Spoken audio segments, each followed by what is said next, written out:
হুমায়ুন কবির মাত্র 2 ঘন্টা সময় নেব, নির্দেশ দিলেই আপনার এই বিজেপি করা হিন্দু কটাকে 2 ঘন্টার মধ্যে ভাগীরথীর জলে ঝাঁপ দেওয়া করাতে পারে। আমি অনুতপ্ত, দুঃখিত। আমি রাজ্যের মুখ্যমন্ত্রীর কথা রাখতে গিয়ে সেদিন এই হিন্দু ভাইদের মনে যে আঘাত পেয়েছিল, আমি তার জন্য আজকে প্রকাশ্য এই লক্ষ লক্ষ মানুষের সামনে করজোড়ে ক্ষমা চেয়ে নিচ্ছি।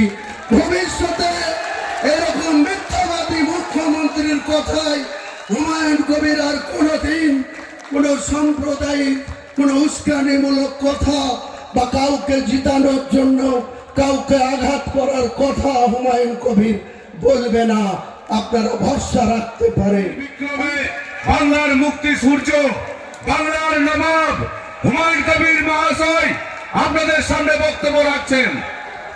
আসসালামু আলাইকুম। আমাদের মঞ্চে উপবিষ্ট অল গেস্ট, বিভিন্ন রাজনৈতিক দলের বিভিন্ন দায়িত্বপ্রাপ্ত পদাধিকারী, আমি একটা একটা করে নাম বললে অনেক সময় লাগবে, তাই সবাইকে একসঙ্গে অ্যাড্রেস করছি। আমাদের জনতা উন্নয়ন পার্টির রাজ্যের যারা পদাধিকারী, জেলার পদাধিকারী, ব্লকের পদাধিকারী এবং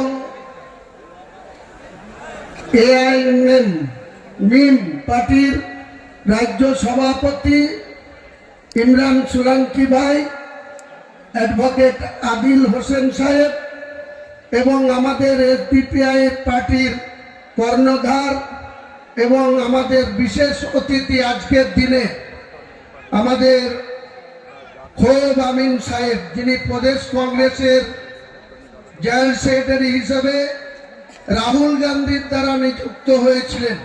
গতকালই আমাদের পার্টিতে জয়েন করার জন্য কংগ্রেস সর্বোচ্চ নেতৃত্বর কাছে রিজাইন পাঠিয়ে দিয়ে উনি আমাদের দলে আজকে জয়েন করেছে। আমাদের রাজ্যের বিভিন্ন জেলা থেকে, প্রান্ত থেকে আজকে আমাদের ডাকে সাড়া দিয়ে যে সমস্ত রাজনৈতিক দলের মুসলিম লীগ সহ, আজাদ সমাজ পার্টি সহ যিনারা এসছেন, মিম সহ সকলকে আমার পক্ষ থেকে সালাম জানাই, আদাব জানাই, কুর্নিশ জানাই। এই কারণে যে আমাদেরকে একটা বৃহৎ অশুভ শক্তির বিরুদ্ধে রাজনৈতিকভাবে লড়াই করতে হবে। সেই লড়াইয়ে আমরা যদি একা লড়তে যাই, আবার কোনো রাস্তা দিয়ে এই সমস্ত বেঈমানরা, বিশ্বাসঘাতকরা, মুসলিম বিরোধী সহ সংখ্যালঘুদের বিরোধীরা, সংখ্যালঘু মানে শুধু মুসলিম না, আদিবাসী সহ, শিডিউল কাস্ট সহ, ওবিসি সহ অনেক ব্যক্তি আছে। মুসলিমদের কি শুধু সংখ্যালঘু সংখ্যালঘু বলে চালিয়ে দেওয়া হয়?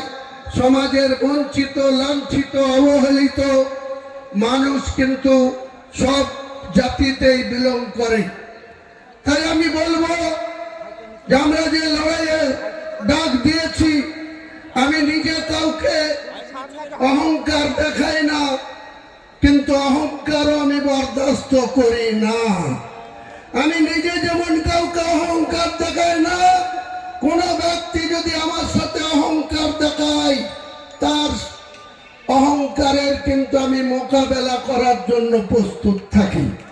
এটাই আমার চলার আদত, এটাই আমার চলার বলতে পারেন যে মেন স্ট্রিমের লাইন।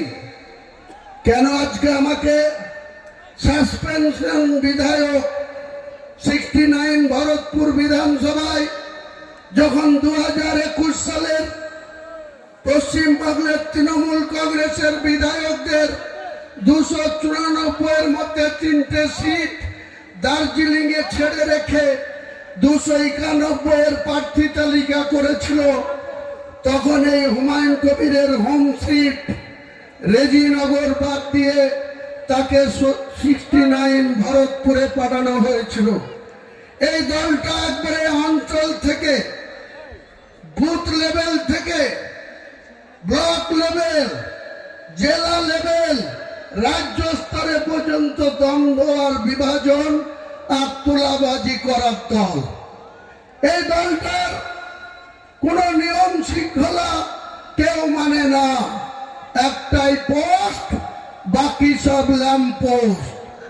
জন্মলগ্ন থেকে রাজ্যের সভাপতি মাননীয় সুব্রত বক্সি, তাকে শুধু শ্রীখণ্ডী করে রেখে দেওয়া হয়েছে। তার কোনো কথা মমতা বন্দ্যোপাধ্যায়ও শোনেন না, তার ভাইপো অভিষেকও শোনে না, তৃণমূলের তুলাবাজ মাতব্বররাও কেউ শোনে না। কিছু একজন নেতা করিমপুরে বিধানসভা লড়তে গিয়ে একটা লুঙ্গি পরা লোকের লাত খেয়ে ঢোল কলমি ঝরে গিয়ে পড়েছিল।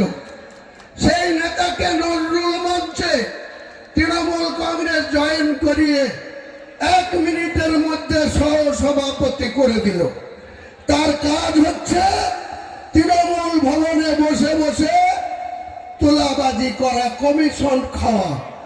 যত মুর্শিদাবাদের নেতারা ফোন করে বলবে আমাকে একটাই কাজ পাইয়ে দেন, তিনি সঙ্গে সঙ্গে কোন দপ্তরের প্রিন্সিপাল সেক্রেটারিকে, পঞ্চায়েত দপ্তরের প্রিন্সিপাল সেক্রেটারিকে, খাদ্য দপ্তরের প্রিন্সিপাল সেক্রেটারিকে, বিভিন্ন আধিকারিকদের আগে 4% কমিশন বুঝে নিয়ে তারপরে মমতা বন্দ্যোপাধ্যায়ের ক্ষমতার একটা ইউটিলাইজেশন সার্টিফিকেট দিয়ে দেবে।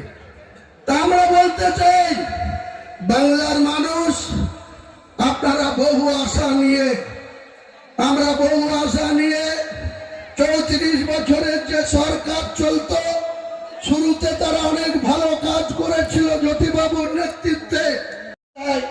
এই ইউসুফ পাঠানকে ভোট দিয়ে জিতানোর জন্য মমতা বন্দ্যোপাধ্যায় আমাকে নির্দেশ দিয়েছিল।